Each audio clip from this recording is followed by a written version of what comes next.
completiamo questa finale assoluta al maschile con Michele Vegro in 1 in Nova, alla 2 Stefano Vacilotto, Antares Nuoto, corsia 3 Giacomo Vettoretti, Zeus Lab Montebelluna.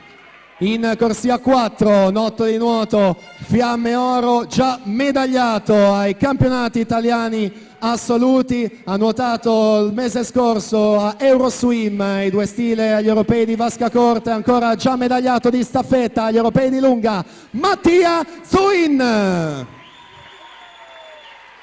Corsia 5 Oliver Jacobsen, alla 6 Luca Gobbo Ferrara Nuoto, 7 Francesco Anzanello Idros, in 8 Luca Sernagiotto Montebelluna Nuoto.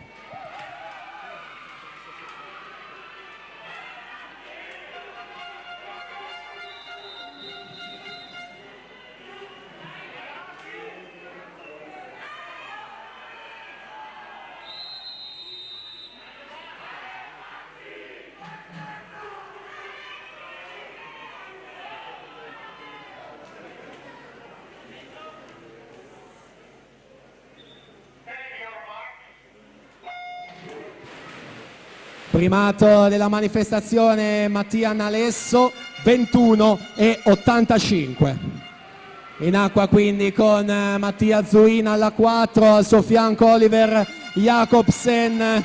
In corsia 5 sono loro due fianco a contenersi questa vittoria, ed è Mattia Zuin 23,03 su Oliver Jacobsen 23,20, quindi per un centesimo terzo Stefano Vacilotto 23,52.